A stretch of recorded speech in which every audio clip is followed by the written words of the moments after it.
তো বন্ধুরা, এটা আমার বেটা ফিশ ব্রিডিংয়ের থার্ড ভিডিও।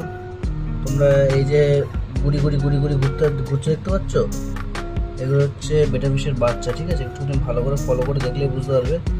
জলের মধ্যে গুড়ি গুড়ি ঘুরছে, এগুলো কিন্তু কোনো পোকা না। দেখছো মুখের মধ্যে নিয়ে নিচ্ছে বাচ্চাগুলোকে, নিয়ে বাবলসের মধ্যে আবার ভরে দেবে, যাতে বাচ্চাগুলো অক্সিজেন নিতে কোনো সমস্যা না হয়। আর আমি এখন ক্যামেরাটা অন করে লাইট জ্বালিয়ে রেখেছি বলে একটু ভয়ও পাচ্ছে, ঠিক আছে। তো এখনও বাচ্চাগুলোকে বাবলসের মধ্যে ঢুকিয়ে দেবে, কারণ বেটা ফিশরা কী হয়, বেটা ফিশরা হাওয়া জলের ভেতরে অক্সিজেন বা নিতে পারে না, ঠিক আছে। বাইরে এসে মুখ তুলে অক্সিজেন নেয়, তার জন্য বাচ্চাগুলোকে একটা একটা করে, দেখো কত বাচ্চা বেরিয়েছে, বুঝেছো, একটা একটা করে তুলে তুলে এই জলের বাবলসের মধ্যে ঢুকিয়ে দেবে, যাতে বাচ্চাগুলো অক্সিজেন নিতে সমস্যা না হয়। তো আমি এখনো পর্যন্ত বাচ্চাগুলোকে কিছু খেতে দিইনি, আর দেবো না এখন দুদিন ওর বাবাদের সাথে, মানে ছেলে বেটা ফিশটার সাথেও থাকবে ওরা। ছেলে বেটা ফিশটাকে খেতে দেবো, কিন্তু বাচ্চাগুলো এখন দেবো না, 2 দিন পর দেবো। আমি ব্রাইন শিম্প আমার কাছে নেই মূলত এখন, ঠিক আছে। বাচ্চাদের মেনলি ব্রাইন শিপই খেতে দিতে হয়, তো আমার কাছে এখন মূলত নেই। আমি অর্ডার দিয়েছি, এখনো পর্যন্ত এসে পৌঁছায়নি।